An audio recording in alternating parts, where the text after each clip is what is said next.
네, 오늘은 상가 투자와 건강보험료에 대해서 같이 한번 살펴보도록 하겠습니다. 어떻게 살펴볼 거냐? 직장 가입자가 상가 투자를 하는 경우, 지역 가입자가 상가 투자를 하는 경우, 피부양자가 상가 투자를 하게 된다면 어떻게 달라지는지 이 부분을 구분해서 살펴보도록 하겠습니다.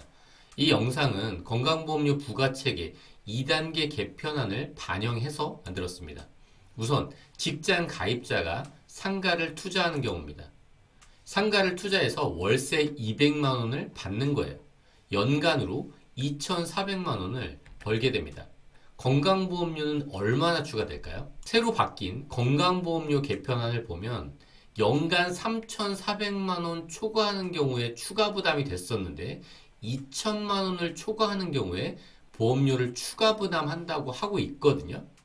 이렇게 연간 2천만 원을 초과하는 경우에 보험료가 추가 부담된다고 했는데 월세 200만 원 받는 분은 일반적으로 건강보험료를 내지 않습니다. 내가 직장 가입자라면.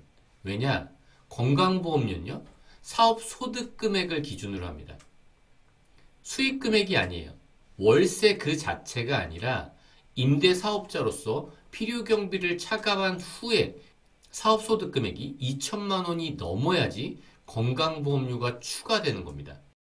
결국 월세 200만 원을 받는 분이 연간으로 2,400을 벌었다고 하더라도 일반적으로 그 부동산 임대업의 필요경비는 40% 정도 됩니다. 그러니까 이를 반영해 본다면 2,400에서 필요경비를 차감한 금액이 1,400만 원이 된다는 거죠. 이분은 직장 가입자로서 상가 투자를 추가로 하고 있지만 건강보험료를 추가로 부담하지 않는다는 거죠. 만약에 월세가 300만 원짜리 그런 상가에 투자했다면 어떻게 달라질까요? 건강보험료를 한번 구해보도록 하겠습니다. 3,600만 원을 연간으로 벌게 되죠. 월세 300이면. 그런데 필요경비로 40%가량을 차감할 수 있다는 거죠. 그럼 전 사업소득으로 2,100만 원을 벌게 됩니다.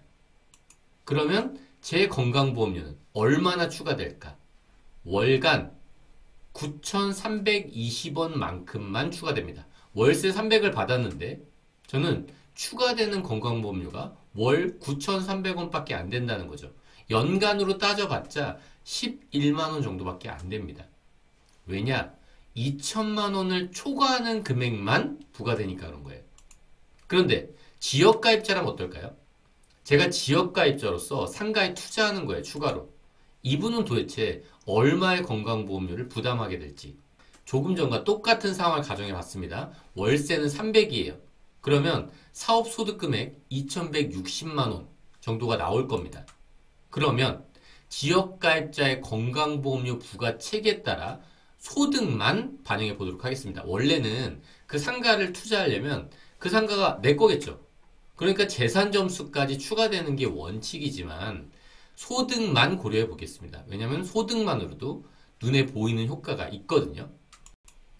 소득만 따져보면 내가 월세 300만 원짜리 상가에 투자했을 때 그 소득으로 인한 내 소득점수로 건강보험료 추가되는 부분이 12만 5,820원입니다. 아까랑 별로 차이 안 난다고 생각할 수 있겠지만 이거는 월 금액이에요.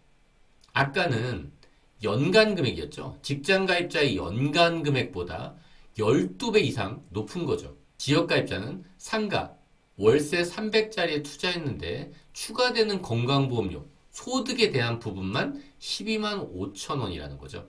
이렇게 큰 차이가 난다는 거죠. 내가 만약에 지역 가입자라면, 내가 만약에 직장 가입자라면 이런 부분을 반드시 염두에 두고 투자하시면 좋을 것 같습니다. 그리고 마지막으로 피부양자.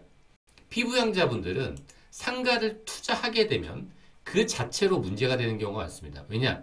상가는 임대 사업자가 되는 거죠. 피부양자의 중요한 요건 중 하나가 사업소득이 없는 겁니다. 내가 사업자 등록을 했는데 월세를 100만 원이 아니라 50만 원만 받아도 전 소득 금액이 찍힐 확률이 상당히 높습니다.